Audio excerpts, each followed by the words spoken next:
Good morning everyone. Praise God. എൻ്റെ പേര് മഞ്ജു. ദൈവത്തിന്റെ നാമത്തിന് മഹത്വം ഉണ്ടാകട്ടെ. യേശുക്രിസ്തു രാജാതി രാജാവാണ് അല്ലെ. സൈന്യങ്ങളുടെ യഹോവയാണ്. യഹോവയും യേശുക്രിസ്തുവും ഒരാൾ തന്നെയാണ്.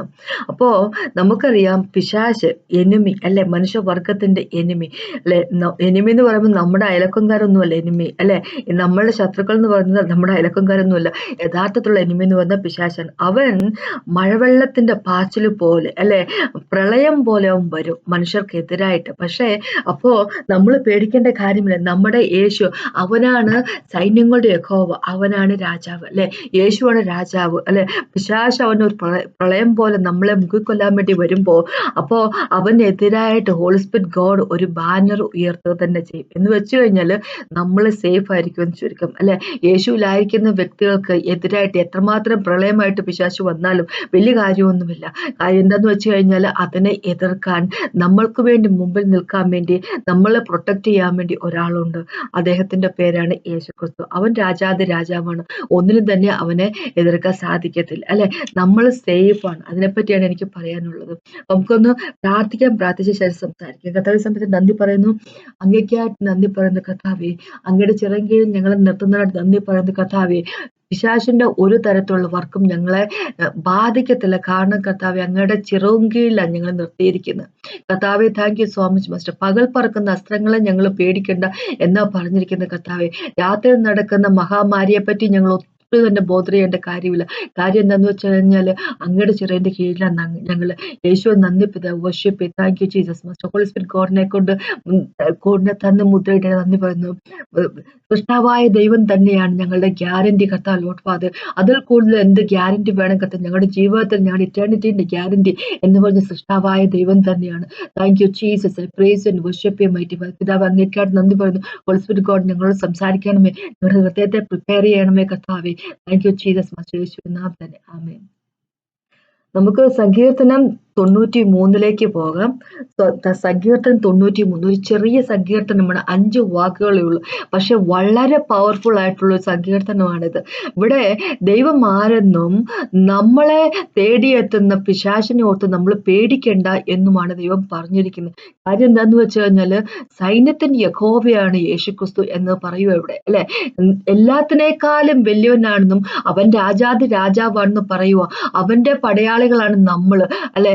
അവന്റെ ആട്ടിൻകുഞ്ഞുങ്ങളാണ് നമ്മളല്ലേ. ക്രിസ്തുവിനെ പറ്റി ഇങ്ങനെ യേശുക്രിസ്തുവിന് നമ്മൾ ആരെന്ന് വെച്ച് കഴിഞ്ഞാല് എന്താ ഷീപ്പ് ഓഫ് ഹിസ് പാസ്ചർ എന്നാ പറഞ്ഞിരിക്കുന്നത്. അവന്റെ പുൽമേടുകളിലുള്ള ആട്ടിൻകുഞ്ഞുങ്ങൾ, അവന്റെ ആട്ടിൻകുഞ്ഞുങ്ങൾ അല്ലെ. സ്വന്തം ആട്ടിൻകുഞ്ഞുങ്ങൾക്ക് വേണ്ടി ജീവൻ താഴെ വെക്കാൻ തയ്യാറായിരിക്കുന്ന ഒരു വ്യക്തിയാണ് യേശുക്രിസ്തു അല്ലെ. യോഹന്നാന്റെ സുവിശേഷത്തിന്റെ 10-ാമത്തെ ചാപ്റ്ററിൽ അങ്ങനെയാ പറഞ്ഞിരിക്കുന്നത്. അപ്പൊ ഒരു ഹയർലിംഗ് അല്ല താനെന്നും ഒരു വാടകയ്ക്കെടുത്ത ഒരു ആട്ടിടനല്ല താനെന്നും തന്റെ ആട്ടുകുഞ്ഞുങ്ങൾക്ക് വേണ്ടി മരിക്കാൻ വേണ്ടി വന്നതാണ് അല്ലെ യേശുക്രിസ്തു. അങ്ങനെയുള്ളപ്പോ നമ്മൾ ഒന്നിനെ ഓർത്ത് പേടിക്കേണ്ട എന്നിവിടെ പറഞ്ഞിരിക്കുക.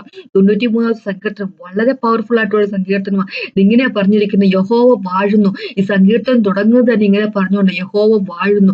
നമ്മൾ എന്നും മനസ്സിലാക്കിയിരിക്കേണ്ട ഒരു കാര്യമാണ്, വാഴുന്നവൻ അവനാണ് അല്ലെ. സകലതിനേക്കാളും മേലായിരിക്കുന്ന നാമം അവന്റേതാണ് അല്ലെ. നമുക്കറിയാം മത്തായിന്റെ സുവിശേഷം 28-ാമത്തെ ചാപ്റ്ററിൽ യേശുക്രിസ്തു പറഞ്ഞു നിർത്തുന്നത് ഇങ്ങനെയാ, എനിക്ക് ഈ ഭൂമിയിലും സ്വർഗത്തിലുമുള്ള സകലതിന്റെ അധികാരം തന്നിരിക്കുന്നു അല്ലെ. പിതാവ് തന്റെ മകന് കൊടുത്തിരിക്കുന്നു എന്നാ പറഞ്ഞിരിക്കുന്നത്. അപ്പൊ മകനെന്നും പിതാവെന്നും പറയുമ്പോ ഒരു വാക്ക് പറയാൻ ഞാൻ താല്പര്യപ്പെടുക. മകനെന്നും പിതാവെന്നും പറയുമ്പോൾ രണ്ടും രണ്ട് പേരല്ല അല്ലെ. രണ്ടും രണ്ട് ആൾക്കാരല്ല എന്ന് ആദ്യമായിട്ട് മനസ്സിലാക്കുക. പിതാവ് തന്നെയാണ് മകന്. പിതാവിനെ പറ്റി നമുക്കറിയാം അല്ലെ, സകലതയും സൃഷ്ടിച്ചവൻ. അപ്പൊ റെവലേഷന്റെ അകത്തേക്ക് വരുമ്പോ, വെളിപാട് പുസ്തകത്തിനകത്ത് പറയുമ്പോ യേശു തന്നെ ഞാൻ ആൽഫയും ഒമേഗ, ഞാൻ ആദ്യവും അന്ത്യവുമാണ് എന്ന് പറയുമ്പോ പിതാവിനെ പറ്റിയും തന്നെ അത് തന്നെയാണ് പറഞ്ഞിരിക്കുന്നത് അല്ലെ. പിതാവും ആദ്യവുമാണ് അന്ത്യം എന്ന് പറഞ്ഞിരിക്കുക. ആദ്യനാണ് അന്ത്യ ഏറ്റവും അവസാനമുള്ളവനാണെന്ന് പറയാം. ആൽഫ ആൻഡ് ഒമേഗ ആണെന്ന് പറയാം. അപ്പൊ എത്ര ആൽഫ ഒമേഗയുണ്ട് അപ്പൊ അല്ലെ. അപ്പൊ രണ്ട് പേരാണ്, എത്ര ആൽഫ ഒമേഗയും ഉണ്ടാകും അല്ലെ. ഒന്ന് വിചാരിച്ചോ. യേശുവിനെ പറ്റി ഇങ്ങനെ പറഞ്ഞിരിക്കുന്നത്. കൊളോസ്യർ ലേഖനത്തിൽ 1-ാമത്തെ ചാപ്റ്ററിലും പറഞ്ഞിരിക്കുന്നു, എബ്രായ ലേഖനത്തിൽ 1-ാമത്തെ ചാപ്റ്ററിലും പറഞ്ഞിരിക്കുന്നു. യേശു പിതാവിന്റെ എക്സ്പ്രസ് ആയിട്ടുള്ള ഇമേജ് ആണ്, പേഴ്സണാലിറ്റിന്റെ ഇമേജ് ആണ് എന്നാ പറഞ്ഞിരിക്കുന്നത് അല്ലെ. എബ്രായ ലേഖനത്തിൽ ഹീബ്രൂസിനകത്ത് 1-ാമത്തെ ചാപ്റ്ററിൽ പറഞ്ഞിരിക്കുന്നത് ഇങ്ങനെയാ, അവന്റെ ഗ്ലോ ഗ്ലോറിയുടെ വെരി ബ്രൈറ്റ്നെസ് ആണ് അല്ലെ. എന്താ പറയുക, ഒന്ന് വിചാരിച്ചു നോക്കുക, ലൈറ്റ് ഒക്കെ അല്ലെ, നമ്മുടെ ട്യൂബ് ലൈറ്റ് അല്ലെങ്കിൽ സാധാരണ ഒരു ബൾബ്, നമ്മുടെ വീട്ടിൽ കത്തിച്ചു വെക്കുന്ന ബൾബ്, അത് കത്തുമ്പോ അതിൽ നിന്ന് വരുന്ന പ്രകാശമുണ്ടല്ലോ, അപ്പൊ അതിന്റെ ആ ഒരു പ്രകാശം അല്ലെ, പ്രകാശം അതുകൊണ്ടല്ലേ നമുക്ക് കാണാൻ പറ്റും. ഇപ്പൊ എന്ന് പറഞ്ഞ പോലെ പിതാവിന്റെ പ്രകാശത്തിന്റെ ബ്രൈറ്റ്നെസ് ആണ് യേശുക്രിസ്തു എന്ന് പറഞ്ഞിരിക്കുന്നത്. ആ ലൈറ്റ്, ആ ബൾബിന്റെ ആ പ്രകാശമാണ് എന്ന് പറഞ്ഞ പോലെ തന്നെ പിതാവിന്റെ ഗ്ലോറിന്റെ ബ്രൈറ്റ്നെസ്, മഹിമയുടെ ആ ഒരു വെളിച്ചം, ആ ഒരു തെളിച്ചമാണ് യേശുക്രിസ്തു എന്ന് പറഞ്ഞിരിക്കുന്നത് അല്ലെ. എന്ന് വെച്ച് കഴിഞ്ഞാല് പിന്നെ ഇങ്ങനെയാ പറഞ്ഞത്, അവന്റെ പിതാവിന്റെ എക്സ്പ്രസ്ഡ് ആയിട്ടുള്ള ഇമേജ് ആണ് അല്ലെ, പേഴ്സണാലിറ്റീന്റെ ഇമേജ് ആണ് യേശുക്രിസ്തു എന്ന് പറഞ്ഞു. ഒരു വ്യക്തിയുടെ പേഴ്സണാലിറ്റി എന്ന് പറയുമ്പോൾ എനിക്ക് എന്റേതായിട്ടുള്ള ഒരു പേഴ്സണാലിറ്റി ഉണ്ട്, എന്റെ സ്വഭാവമുണ്ട് അല്ലെ, ഞാൻ സംസാരിക്കുന്ന രീതി, എനിക്ക് ഞാൻ സ്നേഹിക്കുന്ന രീതി, ഞാൻ എന്താ പറയുക, ഓരോ ഭക്ഷണം കഴിക്കുന്ന രീതി, ഓരോ കാര്യം എന്റെ ഒരു പേഴ്സണാലിറ്റി അനുസരിച്ച് ഞാൻ എല്ലാം ചെയ്യുന്നത് അല്ലെ. ആ പേഴ്സണാലിറ്റി മനുഷ്യന്റെ രൂപം ഫോം ചെയ്തു വന്നാൽ എങ്ങനെ ഇരിക്കുമെന്ന് വിചാരിച്ചു നോക്കുക അല്ലെ.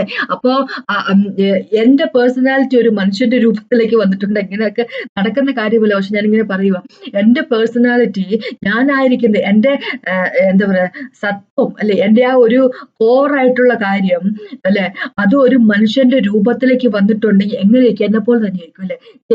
അയാൾ ചെയ്യുന്നത് മൊത്തം, ആ മനുഷ്യനായി ഫോം ചെയ്തിരിക്കുന്ന വ്യക്തി ചെയ്യുന്നത് മൊത്തം ഞാൻ ചെയ്യുന്ന പോലെ തന്നെയായിരിക്കും, എന്റെ കോപ്പി അല്ലെ എന്ന് ചുരുക്കം. എന്ന് പറഞ്ഞു കഴിഞ്ഞാല് പിതാവിന്റെ കോപ്പിയാണ് പുത്രൻ എന്ന് പറയുന്നത്. എന്ന് വെച്ച് കഴിഞ്ഞാൽ പിതാവ് തന്നെയാണ് പുത്രൻ എന്ന് ചുരുക്കത്തിൽ അങ്ങ് പറയുക അല്ലെ. അപ്പം അത് യഹോവ വാഴുന്നു എന്ന് പറയുമ്പോ king of Kings, Lord of Lord's ആരാണ് രാജാവ്? യേശുക്രിസ്തു ആണ്. ഇവിടെ പറയുന്ന യേശുക്രിസ്തുവിനെ പറ്റിയാണ് അല്ലെ. യഹോവ വാഴുന്നു എന്ന് പറയുമ്പോ യേശുക്രിസ്തു വാഴുന്നു എന്ന് പറഞ്ഞിരിക്കുന്നത്. നമ്മുടെ ദൈവം, നമ്മളെ വീണ്ടെടുത്തവൻ വാഴുന്നു. അവന്റെ നാമം എല്ലാത്തിനും മുകളിലായിട്ടുള്ള നാമമാണ് അല്ലെ. അവന്റെ ചെറിയ കീഴിൽ വന്നാൽ മതി. നമ്മള് അവന്റെ ചെറിയ കീഴിൽ നിൽക്കുമ്പോ എത്ര വലിയ പണിയായിട്ട് പിശാച് വന്നെന്ന് പറഞ്ഞാൽ നമുക്ക് പേടിക്കേണ്ടതില്ല അല്ലെ. 24ാമത്തെ സങ്കീർത്തനത്തിലേക്ക് പോകുമ്പോ സൈന്യങ്ങളുടെ യഹോവയായ ദൈവത്തെ പറ്റിയാ പറഞ്ഞിരിക്കുന്നത് അല്ലെ. 7ാമത്തെ വാക്കോട്ട് 10ാമത്തെ വാക്കോട്ട് വരെ പറയുന്നത് ഇങ്ങനെയാ: വാതിലുകളോ നിങ്ങളെ തലകളോ ഉയർത്തും, പണ്ടേയുള്ള വാതിലുകളെ തലയുയർപ്പിൻ, മഹത്വത്തിന്റെ രാജാവ് പ്രവേശിക്കട്ടെ. മഹത്വത്തിന്റെ രാജാവ് ആരാണ്? രാജാവ്, രാജാതി രാജാവ് യേശുക്രിസ്തു ആണ്. യേശുക്രിസ്തു വരുന്നതിനെ പറ്റിയാണ് പറയുന്നത് അല്ലെ. ഇവിടെ സങ്കീർത്തനം 93 നമ്മൾ വായിക്കുന്നത്. അവിടെയും പറയുന്നത് ഇത് തന്നെയാണ്, രാജാവ് അല്ല, അവൻ വാഴുന്നു. അത് നമ്മളെ എന്നും മനസ്സിലാക്കിയിരിക്കുക. എന്ന് വെച്ച് കഴിഞ്ഞാല് നമ്മളുടെ സകല പ്രശ്നങ്ങളെയും വാഴുന്നത് അവനാണ് അല്ലെ. നമ്മൾക്ക് നമ്മുടെ ഇല്ലാഴികളെയും വാഴുന്ന അവൻ, അതിന്റെയും പൊക്കത്തിലാണ് അവന്റെ അധികാരം. അതിലും നമ്മളുടെ ഇല്ലാഴികളെയും നമ്മളുടെ അസുഖങ്ങളെയും നമ്മളുടെ കുടുംബത്തിന് ജീവിതത്തിന്റെ പ്രശ്നത്തിന്റെയും നമ്മൾ ഈ ലോകത്തിൽ കാണുന്ന സകല പ്രശ്നങ്ങളുടെയും അതിനേക്കാളും എല്ലാം പൊക്കത്തിലാണ് യേശുക്രിസ്തു. അതിനേക്കാളും എല്ലാം എന്താ പറയാ ശക്തനാണ് യേശുക്രിസ്തു എന്ന് ചുരുക്കം അല്ലെ. ഇവിടെ ഇനി പറയുമല്ലോ, ഒന്നാമത്തെ വാക്ക് കംപ്ലീറ്റ് ചെയ്യുവാണ്. യഹോ വാഴുന്നു, അവൻ മഹിമ ധരിച്ചിരിക്കുന്നു. യഹോ ബലം ധരിച്ചു അരക്ക് കെട്ടിയിരിക്കുന്നു. ഭൂലോകം ഇളകാതെ ഉറച്ചു നിൽക്കുന്നു അല്ലെ. അപ്പം യഹോ ബലം ധരിച്ചു അരക്ക് കെട്ടിയിരിക്കുന്നു, അവൻ മഹിമ ധരിച്ചിരിക്കുന്നു എന്നൊക്കെ പറയുമ്പോ കാണിക്കുന്ന ഒരു പടയാളിയെ പറ്റിയാണ്. എന്ന് വെച്ച് കഴിഞ്ഞാല് യേശു ആയതുകൊണ്ട് പടയാളി എന്ന് പറയാൻ പറ്റത്തില്ല. ഒരു രാജാവ്, യുദ്ധസന്നദ്ധനായിട്ട് നിൽക്കുന്ന ഒരു രാജാവ് അല്ലെ. നമുക്കറിയാം യഹോവയെ പറ്റി എങ്ങനെയാ പറഞ്ഞിരിക്കുന്നത്? സൈന്യങ്ങളുടെ യഹോവ എന്ന് പറഞ്ഞിരിക്കുന്നത് അല്ലെ. ഹീസ് മൈറ്റി ഇൻ ബാറ്റിൽ എന്ന് പറഞ്ഞിരിക്കുന്നത്. ദൈവം മൈറ്റിയാണ് അല്ലെ, വളരെ ശക്തനാണ്, യുദ്ധത്തിലും വളരെ ശക്തനാണ് എന്ന് പറഞ്ഞിരിക്കുന്നത്. വിക്ടോറിയസ് ആണ് എന്ന് പറഞ്ഞിരിക്കുന്നത്. എന്ന് വെച്ചു കഴിഞ്ഞാല് വെറുതെ ഇരിക്കുന്ന ഒട്ടും കഴിവില്ലാത്ത ഒരു രാജാവല്ലേ നമ്മുടെ രാജാവ് അല്ലെ. എനിമി എത്രമാത്രം ശക്തനായിട്ട് വന്നെന്ന് പറഞ്ഞാലും അവനെ ഒരു നോട്ടം കൊണ്ട് നശിപ്പിക്കാൻ വേണ്ടി കഴിവുള്ളവനായ യഹോവയാണ് നമ്മുടെ ദൈവം എന്ന് പറഞ്ഞിരിക്കുക അല്ലെ. ആ യഹോവ തന്നെയാണ് യേശുവ എന്ന് പറഞ്ഞിരിക്കുക അല്ലെ. നമുക്കറിയാം എഫേസ്യ ലേഖനത്തിലേക്ക് പോകുമ്പോ യേശുക്രിസ്തു നമുക്ക് തന്നിരിക്കുന്ന ആ പടച്ചട്ടകളും കാര്യങ്ങളൊക്കെ ഉണ്ടല്ലോ. Helmet of salvation, righteousness as breast plate പോലെയൊക്കെ തന്നിരിക്കുന്നത്, വേർഡ് ഓഫ് ഗോഡ് നമ്മുടെ കയ്യിലെ വാൾ എന്നൊക്കെ പറഞ്ഞു തന്നിരിക്കുന്നത്, അത് ദൈവത്തിന്റെ ആർമർ ഓഫ് ഗോഡ് എന്നാ പറഞ്ഞിരിക്കുന്നത്. ദൈവത്തിന്റെ ആ ആർമർ അല്ലെ, ആ യുദ്ധത്തിന് ഇടുന്ന ആ കാര്യങ്ങളൊക്കെ ഉണ്ടല്ലോ. പടച്ചട്ടയും ഷൂവും ഹെൽമെറ്റും അങ്ങനെയുള്ള കാര്യങ്ങള് ആർമർ ഓഫ് ഗോഡ് എന്ന് പറഞ്ഞിരിക്കുന്നത്, ദൈവത്തിന്റെ ആർമർ എന്ന് പറഞ്ഞിരിക്കുന്നത്. എന്ന് വെച്ച് കഴിഞ്ഞാല് യേശുവിലായിരിക്കുന്ന വ്യക്തികൾക്ക്, യേശു പറഞ്ഞതുപോലെയെല്ലാം ജീവിക്കുന്ന വ്യക്തികൾക്ക് തരുന്ന ഒരു പടച്ചട്ട എന്ന് പറഞ്ഞാല്, അല്ലെങ്കിൽ തരുന്ന ഒരു യുദ്ധത്തിന് പോകുന്നതിനുള്ള ആ ഒരു എന്താ പറയുക, ആ ഒരു ധരിക്കാനുള്ള ആ പടക്കോപ്പുകളും ധരിക്കാനുള്ള വസ്ത്രവും എല്ലാം അത് ദൈവത്തിന്റെ പേഴ്സണൽ ആയിട്ടുള്ള വസ്ത്രങ്ങളാണ് നമുക്ക് തരുന്നത്. അപ്പൊ എന്തിനായിരിക്കും നമ്മൾ ചോദിക്കും, എന്തിനാ നമുക്ക് ഇത്ര യുദ്ധത്തിന് പോകേണ്ട കാര്യം വരുന്നത്? അപ്പൊ വരുന്ന കാര്യം എന്താന്ന് വെച്ച് കഴിഞ്ഞാല്, ഒരുത്തനുണ്ട് പുറത്ത് അല്ലെ, മനുഷ്യവർഗത്തെ നശിപ്പിക്കാൻ വേണ്ടി എന്താ പറയുക, തീരുമാനം എടുത്ത് നടക്കുന്ന ഒരുത്തനുണ്ട്, പിശാച് എന്ന് പറയുന്ന പേര് അല്ലെ. അവനാണ് ശത്രു അല്ലെ. അവനെ പിടിച്ച് എന്താ പറയുക, ഒരിക്കൽ പോലും ഇനി തിരിച്ചു വരാത്ത രീതിയിൽ ബന്ധിക്കുന്നിടത്തോളം കാലം ഇങ്ങനെ അവൻ മനുഷ്യന് പ്രശ്നം ഉണ്ടായിക്കൊണ്ടേയിരിക്കും. അപ്പൊ നമ്മൾ ഒരു കാര്യം അറിഞ്ഞാൽ മതി എന്ന് പറയുമോ ഇവിടെ ദൈവം, യഹോവ വാഴുന്നവനാണ്. സകല പ്രശ്നത്തിനും മേലായിട്ടുള്ള അവന്റെ നാമമാണ്. ഒന്നിനെയും ഓർത്ത് പേടിക്കേണ്ടതില്ല എന്ന് പറഞ്ഞിരിക്കുക.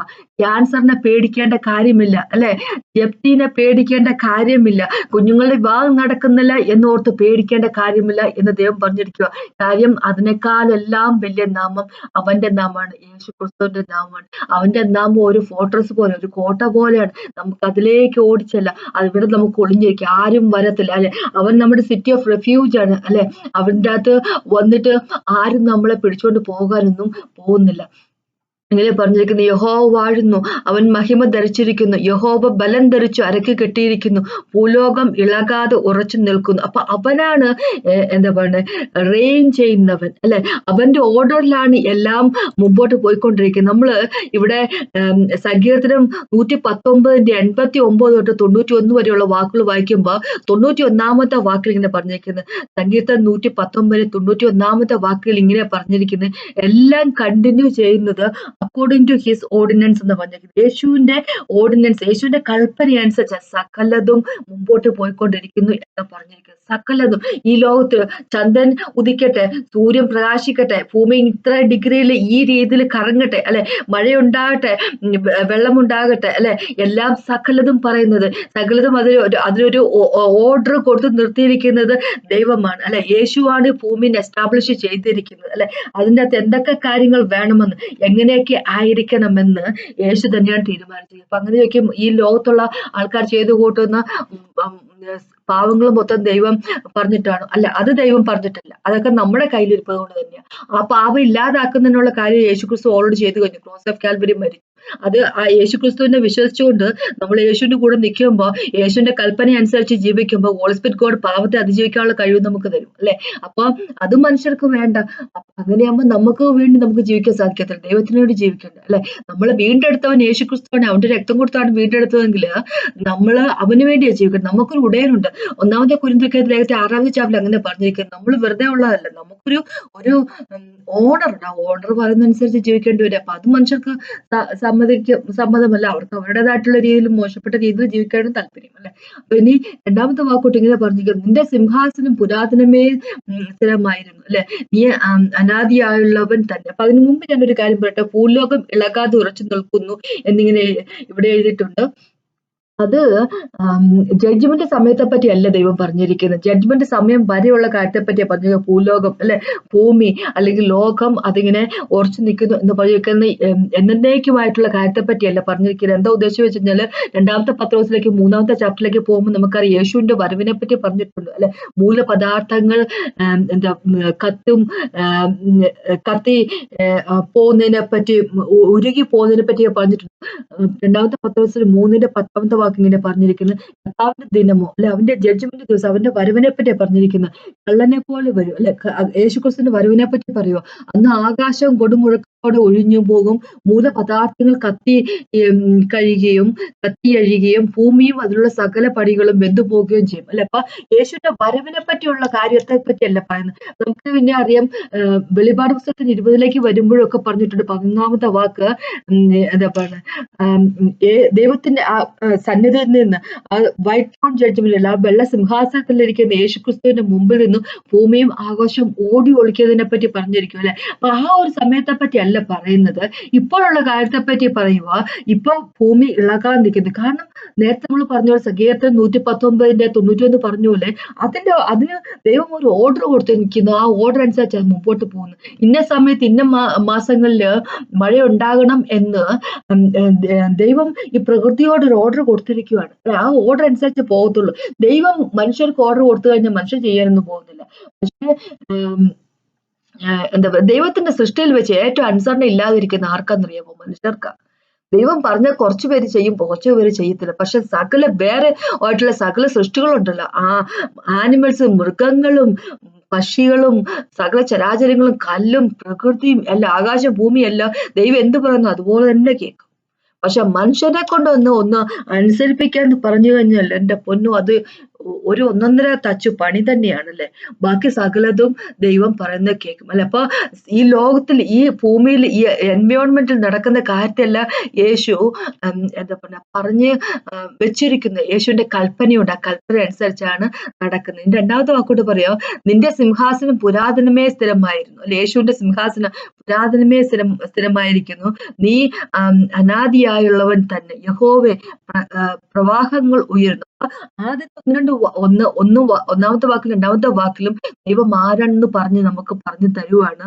ഈ സങ്കീർത്തനക്കാരൻ യഹോവ വാഴുന്നവനാണ്, യഹോവയാണ് എല്ലാത്തിനേക്കാളും വലിയവൻ അല്ലെ. അവൻ ബലം ധരിച്ചിരിക്കുന്നു, അവൻ സൈന്യങ്ങളുടെ യഹോവയാണ് അല്ലെ.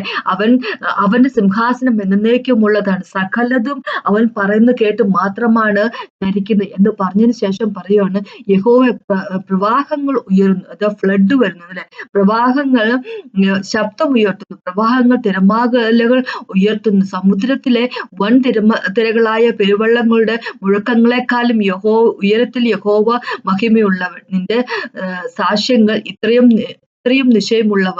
യഹോവയെ വിശുദ്ധി നിന്റെ ആലയത്തിൽ നിന്നേക്കും ഉചിതം തന്നെ. അപ്പൊ മൂന്നാമത്തെ നാലാമത്തെ വാക്ക് പറയും, യഹോവയെ പ്രവാഹങ്ങൾ ഉണ്ടാകുന്നു അല്ലെ, വലിയ ഫ്ലഡുകൾ വരുന്നു അല്ലെ. അപ്പൊ മഴവെള്ളം പോലെ എനിമി വരുന്നു. അപ്പൊ നമുക്കറിയാം, മഴവെള്ളം പോലെ എനിമി വന്നിട്ട് എനിമിക്ക് വലിയ ഒരു കാര്യമില്ല, കാരണം നമ്മളെ പിടിക്കാൻ സാധിക്കത്തില്ല. യേശയ്യാവിന്റെ ഐസയ്ക്കകത്ത് 59 ചാപ്റ്ററിന്റെ ഇങ്ങനെയാ പറഞ്ഞിരിക്കുന്നത്. ഇംഗ്ലീഷ് ബൈബിളില് ഇങ്ങനെയാ പറഞ്ഞിരിക്കുന്നത്, എനിമി ഒരു ഫ്ലഡ് പോലെ വരുമ്പോ ഐസയുടെ 19 ഇംഗ്ലീഷ് ബൈബിൾ ഇങ്ങനെ പറഞ്ഞിരിക്കുന്നത്, എനിമി ഒരു ഫ്ലഡ് പോലെ, ഒരു മഴവെള്ള പാച്ചിൽ പോലെ വരുമ്പോ സ്പിരിറ്റ് ഓഫ് ദ ലോർഡ് അല്ലെ, എന്ന് വെച്ചാൽ ഹോളി സ്പിരിറ്റ് ഗോഡ് അതിനെതിരായിട്ട് ഒരു ബാനർ ഉയർത്തും എന്നാ പറഞ്ഞിരിക്കുന്നത്. എന്ന് വെച്ച് കഴിഞ്ഞാല് എനിമി നമ്മളെ കൊണ്ടുപോകുന്നതിന് വേണ്ടി, നമ്മളെ വിഴുങ്ങുന്നതിന് വേണ്ടി, ശത്രു പിശാച് അവന്റെ പണികളുമായിട്ട് നമ്മളുടെ നേരെ വരുമ്പോ അല്ലെ, സകല ഏത് രീതിയിലുള്ള വർക്കാണ് അവൻ നമുക്കെതിരായിട്ട് ചെയ്യുന്നതെങ്കിലും, അസുഖങ്ങളായിട്ട്, കടബാധ്യതയായിട്ട്, പോവർട്ടിയായിട്ട് അല്ലെ, പട്ടിണിയായിട്ട്, കുഞ്ഞുങ്ങളുടെ പ്രശ്നമായിട്ട്, കുടുംബത്തിന്റെ പ്രശ്നമായിട്ട്, മാരേജിന്റെ പ്രശ്നമായിട്ട് അല്ലെ, ഈ ലോകത്ത് നടക്കുന്ന യുദ്ധങ്ങൾ ആയിട്ട്, പല രീതിയിൽ നമ്മൾ ലോകത്ത് കേൾക്കുന്ന മോശപ്പെട്ട കാര്യമായിട്ട് അല്ലെ, എല്ലാ ക്രിമിനൽ വർക്കായിട്ട് എനിമി നമ്മൾക്ക് എതിരായിട്ട് വരുമ്പോ, ദൈവത്തിന്റെ കുഞ്ഞുങ്ങൾ നശിപ്പിക്കാൻ വരുമ്പോ ദൈവം ഒരു കാര്യം ചെയ്യും. ഹോളി സ്പിരിറ്റ് ഗോഡ് അല്ലെ, ഹോളി സ്പിരിറ്റ് ഗോഡാണ് ഇവിടത്തെ ദൈവം അല്ലെ. ഇന്നിപ്പോ യേശു ഇല്ല. അപ്പൊ നമുക്കറിയാം 2 കൊരിന്ത്യർ 3 ചാപ്റ്ററിൽ ഇങ്ങനെ പറഞ്ഞിരിക്കുന്നത്, ഹോളി സ്പിരിറ്റ് ഗോഡാണ് ഇപ്പോഴും ദൈവം അല്ലെ. അപ്പൊ ഹോളി സ്പിരിറ്റ് ഗോഡ് ആ വരുന്ന എനിമിക്ക് അവൻ വലിയ മഴവെള്ള പാച്ച് പോലെ വന്നാലും അവൻ നമ്മളെ തൊടാൻ സാധിക്കത്തില്ല. ഹോളി സ്പിരിറ്റ് ഗോഡ് അവന് എതിരായിട്ട് ഒരു ബാനർ ഉയർത്തുക തന്നെ ചെയ്യും അല്ലെ. ഹോളി സ്പിരിറ്റ് ഗോഡ് നോന്ന് പറയുക തന്നെ ചെയ്യും, നമുക്ക് വേണ്ടി നിൽക്കുക തന്നെ ചെയ്യും. അപ്പൊ ഇത് പറയാൻ ഉദ്ദേശിച്ചെന്ന് വെച്ച് കഴിഞ്ഞാല്, ദൈവം ഇങ്ങനെയാണ് പറയുന്നത്, നിങ്ങള് എനിക്ക് ആരെന്നും മനസ്സിലാക്കും, ഞാൻ ആരെന്നും മനസ്സിലാകും. നിങ്ങളെ പ്രശ്നങ്ങളിലേക്ക് നോക്കി നിങ്ങൾ വിഷമിക്കാതെ അല്ലെ, ഞാനാണ് എന്താ പറയാ ജയാളിയായിട്ടുള്ളവൻ, ഞാൻ ഈ ലോകത്തെ ഓവർകം ചെയ്തിരിക്കുന്നവനാണ്, ഞാൻ എന്താ പറയുക സൃഷ്ടാവാണ്, ഞാൻ രാജാവാണ് അല്ലെ എന്നുള്ള കാര്യം നിങ്ങൾ മനസ്സിലാക്കുക. നിങ്ങളുടെ പ്രശ്നത്തിന്റെ മുകളിലാണ് എന്റെ പവറെന്നും, നിങ്ങളുടെ പ്രശ്നങ്ങളൊന്നും ഒന്നുമല്ലെന്നും, എന്നെ കൊണ്ട് പരിഹരിക്കാൻ സാധിക്കാത്തതായിട്ടുള്ള ഒരു പ്രശ്നവും ഇല്ലെന്നും ദൈവം നമ്മളെ പറഞ്ഞു മനസ്സിലാക്കുന്നു. 5-ാമത്തെ വാക്കിന് പറയോ, നിന്റെ സാക്ഷ്യങ്ങൾ എത്രയും നിശ്ചയമുള്ളവ അല്ലെ. യഹോവയെ വിശുദ്ധി നിന്റെ ആലയത്തിന് എന്നേക്കും ഉചിതം തന്നെ. നിന്റെ സാക്ഷ്യങ്ങൾ എത്രയും നിശ്ചയമുള്ളവ, കറക്റ്റ് ആയിട്ടുള്ളതാണ് സാക്ഷ്യങ്ങൾ അല്ലെ.